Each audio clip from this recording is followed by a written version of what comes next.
नमस्कार, स्वागत है आपका मुनाफे की मंडी में, जहां हम आपके लिए कमोडिटी मार्केट की तमाम बड़ी खबरें लेकर आते हैं। साथ ही आपके लिए इंट्राडे, पोजिशनल और लॉन्ग टर्म के हिसाब से भी बेहतरीन कॉल्स देते हैं। इसके अलावा हाजिर बाजार की खबरों के साथ देश भर के मंडियों का अपडेट भी हम आपके लिए लेकर आते हैं। सबसे पहले आज की बजिंग कमोडिटी देख लेते हैं। गोल्ड और सिल्वर की अगर बात करें तो गोल्ड 50,000 के बेहद करीब बना हुआ है और चांदी 58,000 के ऊपर टिकी हुई है। यानी गोल्ड और सिल्वर में जो तेजी है, एक तो रुपए का फैक्टर यहाँ पर काम कर रहा है, कमजोर रुपए से यहाँ पर सपोर्ट मिल रहा है, और दूसरा लोअर लेवल की बाइंग भी है। चांदी, क्रूड की अगर बात करें तो क्रूड में दबाव लगातार बना हुआ है। अब ब्रेंट का भाव $90 के भी नीचे आ चुका है। नेचुरल गैस की बात करें तो 600 के नीचे एमसीएक्स पर क्रूड फिसल चुका है। 595 रुपए के आसपास एमसीएक्स पर कारोबार हो रहा है। कॉपर, कल शाम के सत्र में ज्यादातर मेटल में तेजी थी, आज सब पर दबाव है। कॉपर अब 647 रुपए तक फिसल चुका है, आज आधे % से ज्यादा की गिरावट है। एग्री मार्केट में मेंथा ऑयल 975 रुपए के आसपास सिंथेटिक सप्लाई की वजह से तेजी यहां पर थमती दिख रही है मेंथा की।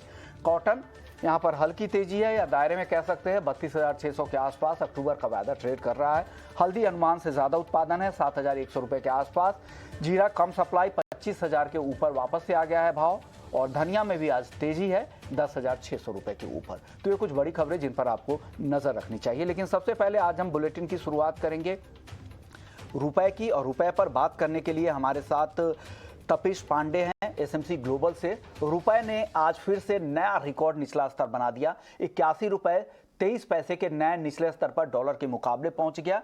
पिछले एक साल में बात करें तो 10% तक की रुपए में डॉलर के मुकाबले कमजोरी आ चुकी है, और इस साल 2022 में ही 7.5% से भी ज्यादा की गिरावट रुपए में अब तक आ चुकी है। ऐसा नहीं है सिर्फ रुपया गिर रहा है, बाकी करेंसी की गिरावट इससे भी ज्यादा है, चाहे वो यूरो हो, ब्रिटिश पाउंड हो या जापानी येन हो। इनमें गिरावट और भी 15 से 20% पिछले इस साल ईयर टू डेट गिरावट इन सारी करेंसी में आ चुकी है। लेकिन आगे के हालात क्या है, कितनी और गिरावट यहां से दिख रही है? तपीश, सबसे पहले आप बताइए रुपए को लेकर आपका आउटलुक क्या है, और कौन से लेवल आने वाले समय में रुपए में देखने को मिल सकते हैं? गुड मॉर्निंग बिशमोहन जी।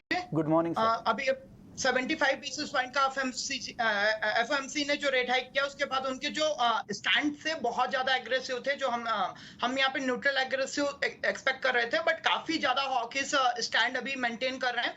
तो अभी अगली पॉलिसी जो है वो नवंबर पे है। नवंबर तक हमें देखना होगा अगर इन्फ्लेशन डेटा वगैरह में कुछ कूल ऑफ होता है, या फिर यूएस के अनएम्प्लॉयमेंट डेटा 4 के ऊपर जाता है, तो हो सकता है वहां पे रेट हाइक की जो कंटिन्यूअस है उसको थोड़ा सा कम करें, या 75 से कम रेट हाइक करें। अदरवाइज यहाँ पे 75 बेसिस पॉइंट का रेट हाइक हम फिर से एक्सपेक्ट कर रहे हैं नवंबर में भी। जो कि हमें डॉलर के लिए फर्दर स्ट्रेंथ प्रोवाइड करेगा, और बाकी इमर्जिंग करेंसीज को यहाँ पे दबाव पे रखेगा। वहीं पे दूसरी तरफ देखें, हालांकि हमें इंटरनेशनल मार्केट में क्रूड का प्राइस कम होता हुआ दिख रहा है, बट साथ ही वापस हम देख रहे हैं तो रिसेशन का फियर भी, ग्लोबल रिसेशन का फियर भी बढ़ता हुआ दिख रहा है, जिससे हमें ट्रेड डेफिसिट में कोई खास बेनिफिट नहीं मिलता हुआ दिखेगा क्रूड प्राइस कम होने का। दूसरे पहलू में देखें, एफआई अभी पहले हम 4 पॉइंट का रेट एक्सपेक्ट कर रहे थे कि max to max worst scenario पे यूएस 4% तक का अपना फंड रेट ले जा सकता है। वहीं हमारी अब एक्सपेक्टेशन 4.4 और 4.6 तक बढ़ चुकी है, जिसके कारण नवंबर तक में अगर हम ईयर एंड तक की बात करें तो हम यील्ड में बहुत ज्यादा उछाल देख सकते हैं। और अभी हम इमीडिएटली नियर टर्म पे भी 4% से ज्यादा का यूएस 10 ईयर बॉन्ड का यील्ड देख सकते हैं, और दिसंबर एंड तक हो सकता है हम 4.5 या 4.5 से ऊपर का भी यील्ड देखें, जो फर्दर डॉलर को तो स्ट्रेंथ प्रोवाइड करेगा, इमर्जिंग इकोनॉमी को में वीकनेस लाएगा। साथ ही ग्लोबल मार्केट में, इमर्जिंग मार्केट में एफआईज का आउटफ्लोस भी बढ़ाएगा। एफआईज के जो इन्वेस्टमेंट है उनमें वॉलेटिलिटी भी आएगी। हालांकि हम भारत की बात करें, इंडिया की बात करें, तो इंडिया के डेटा काफी प्रॉमिसिंग है, इंडिया की ग्रोथ काफी ठीक है, और ग्लोबल इकोनॉमी में जो सबसे बेटर नंबर अब हमें दिखाई दे रहे हैं वो इंडिया के दिखाई दे रहे हैं। इमर्जिंग इकोनॉमी में चाइना की कंडीशन भी उतनी अच्छी नहीं है, रियल एस्टेट में भी क्राइसिस चल रहा है, एंड चाइनीज युआन में भी काफी ज्यादा वीकनेस देखने को मिल रही है। रुपये अभी भी चाइनीज युआन को आउट परफॉर्म कर रहा है। तो आने वाले टाइम पे हम यहाँ पे एफआईज का आउटफ्लो बहुत ज्यादा इंडियन मार्केट से नहीं देखेंगे। एफआईज आउटफ्लो होगा, ऑब्वियसली यील्ड बढ़ेगा तो, बट जितना हमने प्रीवियस सेशन पे पहले देखा था, स्टार्टिंग में ईयर साल के स्टार्टिंग में देखा था या फिर अभी हमने देखा था, उतना एफआईएस आउटफ्लो अभी हम फ्यूचर पे एक्सपेक्ट नहीं कर रहे हैं। अब यहाँ ओके। पे टेक्निकल लेवल्स की अगर बात करें तो 80.20 पे काफी अच्छा ब्रेकआउट दिया है यूएसडी आईएनआर के चार्ट ने, जो हम आने वाले टाइम के लिए अच्छा सपोर्ट एक्ट करने वाला है। एंड ऊपर साइड हम 8150 का शॉर्ट टर्म पे लेवल एक्सपेक्ट कर रहे हैं। कोई भी डिप आपको मिलता है क्योंकि यहाँ पे ऑब्वियसली अभी हमने बैंक ऑफ जापान का इंटरवेंशन देखा, पहली बार उन्होंने 23 साल पे इंटरवेंशन किया। हो सकता है वो डॉलर को थोड़ा सॉफ्ट करे नियर टर्म पे, तो हमें यहाँ पे डिप देखने को मिलेगा। 80.20 के आसपास अगर कोई डिप आता है तो वहां पे हम बाइंग पोजीशन बिल्ड कर सकते हैं। बाय साइड हम 8150 का लेवल एक्सपेक्ट कर रहे हैं। ओके, 8150 का लेवल आने वाले समय में रुपए में दिख सकता है। शुक्रिया तपीश, आपने वक्त निकाला हमारे लिए, रुपए की पूरी एनालिसिस समझाई। हमारे साथ नरेंद्र तनेजा साहब भी हैं, जाने माने एनर्जी एक्सपर्ट है। सर स्वागत है सबसे पहले आपका। सर क्रूड भी काफी गिर गया है, क्या लग रहा है? और दूसरी खबर ये है कि रूस से जिस तरह के शिपमेंट आ रहे थे अगस्त के महीने में, सितंबर में तो काफी कम हो गए हैं। इसके पीछे वजह क्या है? क्या सिर्फ जो शिपमेंट कॉस्ट बढ़ी है वही वजह है कि या कुछ और भी वजह है?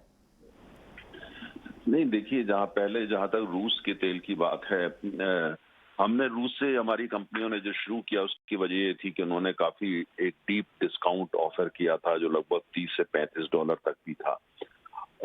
ये वजह थी और वो आसानी से वो तेल मिल रहा था। बहुत सारा उस समय तेल जो है वो टैंकर्स में हाई सीज में भी था, जिसको लाना भी थोड़ा आसान था।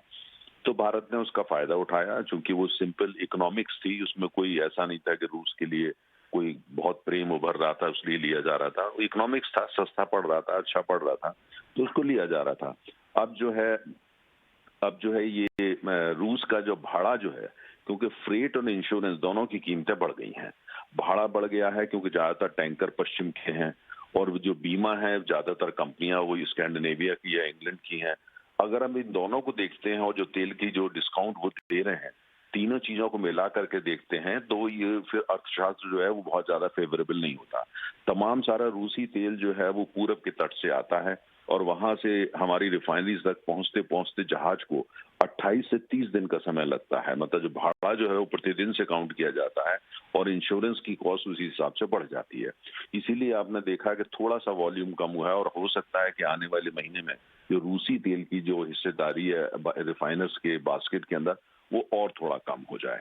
ये बहुत बड़ी वजह है। जहां तक कीमत की बात है, हमने ये देखा कि रूसी राष्ट्रपति का वक्तव्य आया, लेकिन मार्केट में थोड़ी हलचल हुई, थोड़ी उससे एंग्जाइटी आई, लेकिन मार्केट ने उसको एब्जॉर्ब कर दिया और ये माना ये जो रूसी प्रेसिडेंट ने जो धमकी दी थी शायद वो बहुत ज्यादा कोई उसका असर नहीं होगा। और वो धमकी जो थी वो सिर्फ इसलिए थी कि वो परसेप्शन मैनेजमेंट कर रहे थे और तेल की कीमतें हमने देखा कि उस हिसाब से कोई बहुत फर्क नहीं पड़ा। मुझे लगता है कि जो तेल की कीमतें हैं वो दबाव में रहने वाली हैं, आने वाले समय में थोड़ा और कम हो सकती हैं। अब जो धमकी दी गई है, आणविक हथियारों की धमकी दी गई है, वो अगर ऐसा कुछ हो जाता है तो पूरी दुनिया की कहानी बदल जाएगी। लेकिन मुझे लगता नहीं कि ऐसा कुछ होने वाला है और तेल की कीमतें जो है वो धीरे धीरे जो है नीचे की तरफ ही फिलहाल जाने वाली है। ओके सर, सऊदी की तरफ से या फिर बाकी गल्फ कंट्रीज की तरफ से जो अक्टूबर के लिए डिस्काउंट है, क्या इससे भी कुछ फायदा होगा यहाँ पर और डिमांड पूरी तरह से इधर शिफ्ट हो जाएगा अफ्रीका और खाड़ी देशों से? देखिए, जब कीमत गिनी जाती है, रिफाइनर जो कॉस्ट लगाते हैं वो खाली क्रूड की नहीं लगाते, वो क्रूड के साथ में लगाते हैं इंश्योरेंस कॉस्ट की, फ्रेट चार्जेस की, और जो वॉयस समय कितना लगता है। खाड़ी के देशों से भारत जो तेल है वो 3 से 5 दिन के अंदर पहुंच जाता है और जो अल्ट्रा लार्ज क्रूड कैरियर जिनको यूएलसीसी बोलते हैं वो काफी हद तक उनको उसी से तेल लाया जाता है। जो रिफाइनर्स हमारे हैं उनके पास वो बंदरगाह आसानी से पहुंच जाता है। तो उपलब्धि, और पश्चिम के देशों को ज्यादातर टैंकर उनके पास है, हमारे पास अपने टैंकर बहुत 92% तेल जो है विदेशी जहाजों से ही आता है क्योंकि हमारे पास अपने हैं नहीं। तो इसलिए वो क्या भाड़ा ले रहे हैं, इंश्योरेंस कॉस्ट क्या है, साथ में सऊदी अरब तेल की कीमत क्या देता है, उसके साथ में क्रेडिट कितने दिन का देता है, 2 हफ्ते का देता है, 20 दिन का देता है, वहां भी फ्लेक्सिबिलिटी थोड़ी उनकी तरफ से अब दिखने लगी है। तो ये अर्थशास्त्र सारा होता है और इन द मीन टाइम अगर रूसी तेल में और डिस्काउंट दे दें या इंडिया के पोर्ट्स पे उसकी डिलीवरी शुरू कर दें तो हो सकता है थोड़ी सी बात बदले। लेकिन फिलहाल जो है मुझे लगता है कि जो गल्फ से जो तेल ही ज्यादा आने वाला है, अमेरिका से भी थोड़ा बढ़ सकता है और अफ्रीका में खासतौर से नाइजीरिया से वो खरीदारी भारत तेल की ज्यादा करेगा, क्योंकि इकोनॉमिक्स है। और देखिए, ध्यान रखिए, ऑयल इकोनॉमिक्स बड़ी डायनेमिक्स होती है, वो लिटरली हर घंटे बदल रही होती है। जिन लोगों का ये कहना था हम रूस से ले रहे हैं, हमें रूस से बहुत ज्यादा प्रेम है, उनको अर्थशास्त्र का पार्ट इग्नोर कर दे। सारा कुछ इकोनॉमिक्स पे चलता है। इकोनॉमिक्स फेवरेबल होगी तो वो करा जाएगा। अफ्रीका और मिडिल ईस्ट आज की तारीख में सबसे फेवरेबल इकोनॉमिक्स इंडियन रिफाइनर्स के लिए वो मिडिल ईस्ट है, गल्फ कंट्रीज है और अफ्रीका है। यानी अगर उनको फ़ायदा होगा तो डेफिनेटली यहाँ पर रूस से भी आएंगे। और अभी वजह यह है कि आपको शिपमेंट कॉस्ट, इंश्योरेंस कॉस्ट इतना ज़्यादा होता है क्योंकि डिस्टेंस काफ़ी है, 30 दिन लगते हैं जैसा तनेजा साहब भी कह रहे थे, तो यहाँ 3 से 5 दिनों में आपके पास तेल पहुँच जाता है, तो वायबल भी नहीं। तो $5-6 का कॉस्ट प्रति बैरल तो आपको वैसे ही बढ़ जाता है। तो ऐसे में वायबल है कि आप यहीं से, इसलिए अभी फ़िलहाल ज़्यादा फोकस है अफ्रीकी देशों पर और गल्फ कंट्रीज़ पर। शुक्रिया सर, आपने वक्त निकाला हमारे लिए। चलिए आगे बढ़ते हैं, अब गोल्ड और सिल्वर की बात कर लेते हैं। सबसे पहले गोल्ड की चाल देखते हैं। हालांकि आज 50,000 के बाद अब थकता हुआ दिख रहा है MCX पर सोना। प्रथमेश जी, क्या लग रहा है, गोल्ड में तेजी अब 50,000 के ऊपर नहीं टिक पा रही है? क्या साइकोलॉजिकल लेवल के ऊपर टिकने में मुश्किल हो रही है? टेक्निकली आप क्या सलाह दे रहे हैं ट्रेडर्स को आज गोल्ड में? क्लियरली 50,300 थोड़ा सा रेजिस्टेंस जोन के साबित दिखाई दे रहा है। तो क्लियरली अगर आपको कोई ट्रेड करना है आज के सेशन में, end of the week, end of the trading day भी है, 50,120 के आसपास करीब यहाँ से 100-120 रुपये ऊपर सेल करने की सलाह रहेगी। 1,280 का स्टॉक रहना चाहिए और नीचे में टारगेट 49,800। ओके, गोल्ड पर आपका व्यू अमित जी? जी देखिए, शॉर्ट टर्म में डेफिनेटली एक करेक्शन दिख रही है 49,800 से 750 तक आती हुई। लेकिन मैं सलाह दूंगा कि वहां से एक पुल बैक की पॉसिबिलिटी, क्योंकि फंडामेंटल्स थोड़े मिक्स हो गए हैं, खास करके जब से रशिया की तरफ से जो बयान आया है उसने कहीं ना कहीं एक नॉच जो सेफ हेवन बिड है वो गोल्ड में बढ़ा दी है। तो निचले स्तरों पे मुझे लगता है कि बाइंग दोबारा इमर्ज होगी। इसलिए initial half of today session हो सकता है कि एक बिकवाली देखने मिले 150 से 200 रुपए की, लेकिन ओवरऑल मुझे लगता है अगर 49,750 के करीब से बाइंग करें दो दिन के लिहाज से, तो फायदे का सौदा हो सकता है और दोबारा 50,000 से 50,100 तक के दाम देखने मिलेंगे। मिल रहा है करीब करीब अब 200 रुपए की तेजी आ चुकी है। क्या करना चाहिए? 58,000 के ऊपर है चांदी, यहाँ पर क्या करें? आज के ट्रेड में अगर करना चाहिए 5880 के आसपास सेल करना चाहिए, 5880 का स्टॉप रखना चाहिए, नीचे में टारगेट 57,300 करनी चाहिए। क्लियरली स्टॉक्स डिफाइंड है, स्टॉप लगाकर ही ट्रेड करे और पोजीशंस को कैरी फॉरवर्ड ना। ओके, अमित जी आपका व्यू चांदी पर? देखिए, मत सिमिलर टू गोल्ड, मुझे लगता है कि चांदी में भी इनिशियल हो सकता है गिरावट देखने मिले, लेकिन पिछले कुछ दिनों में हमने देखा है कि गोल्ड सिल्वर रेशियो सिल्वर को ज़्यादा फेवर कर रहा है। जो रेशियो 97 पे हुआ करता था, अब 85 के आसपास आ चुका है, यानी चांदी में एक रेजिलियंस दिखाई दे रहा है। इसलिए अगर गिरावट आती भी है तो मुझे लगता है शॉर्ट लिव्ड होगी। 57,600 500 से ज़्यादा नहीं जाता हुआ दिखता डाउन साइड, तो वहाँ पर मैं बाइंग की सलाह देना चाहूँगा और 58,300 से 58,650 तक के लेवल लिए जा सकते हैं। और क्रूड पर अमित जी क्या करना चाहिए? क्रूड में हालांकि काफ़ी गिरावट अब आ चुकी है, इस गिरावट पे क्या अभी और गिरावट यहाँ से एक्सटेंड होती दिख रही है आपको, या क्या करना चाहिए इन पे? 6800 रुपए के नीचे MCX पर इन स्तरों पर ट्रेडर्स को क्या सलाह है? जी देखिए, मिक्स फंडामेंटल्स के चलते जो हमने देखा है कि पिछले दिनों में 6600 से 6500 के करीब बाइंग भी इमर्ज हो रही है और 7000 के करीब सेलिंग है।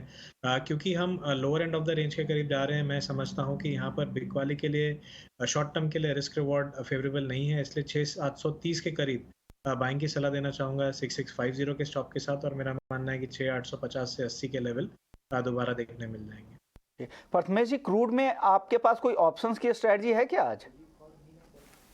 हाँ, मेरे ख्याल से डायरेक्शन जो है वो पॉसिबली नीचे की तरफ ही है, तो मैं out of the money crude put 6,200 का बाय करने की सलाह रहेगी। 138 के पास में मिल रहा है, स्टॉप लॉस रहेगा 90 के लिए, टारगेट रहेगा 220।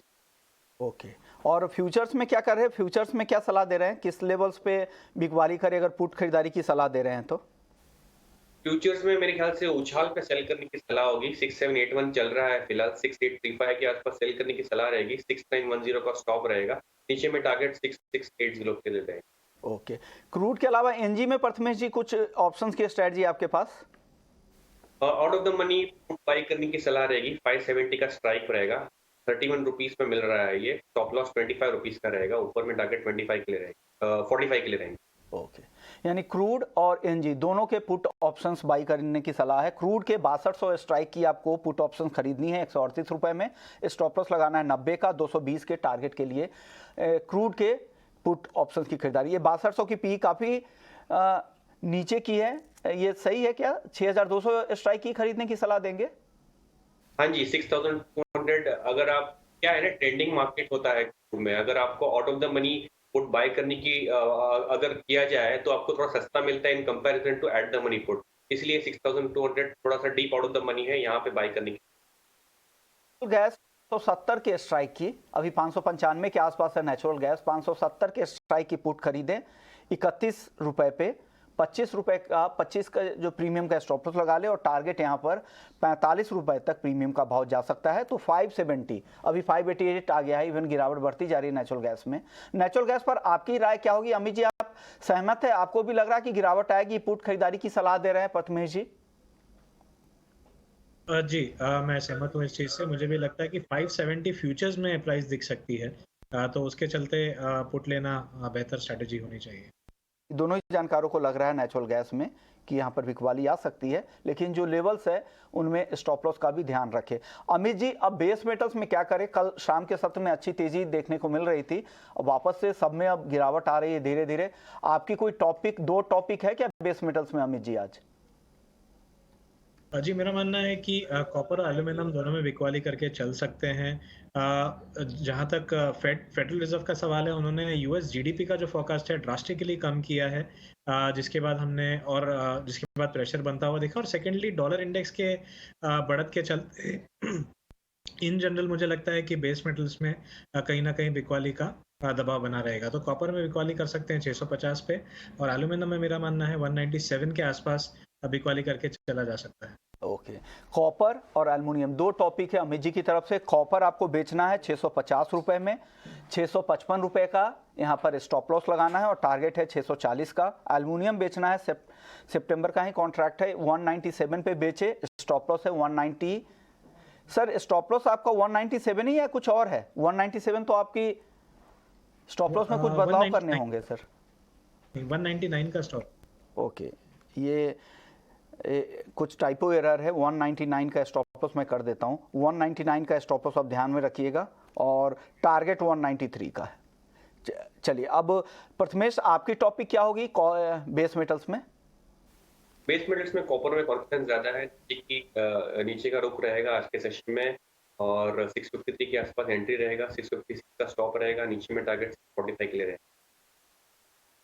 आपकी तरफ से कॉपर पिक है, कॉपर इनकी भी बिकवाली की सलाह है, 653 पे बेचे, 656 का यहाँ पर स्टॉप लॉस लगाए, यानी जो करंट लेवल है उससे ऊपर आए भाव तब आपको वहाँ पर बेचना है। अभी करंट लेवल पे नहीं बेचे, रिस्क रिवॉर्ड रेशियो के हिसाब से, और टारगेट है 645 रुपए का। यानी दोनों जानकारों को लगता है कि कॉपर बेच कर जाए।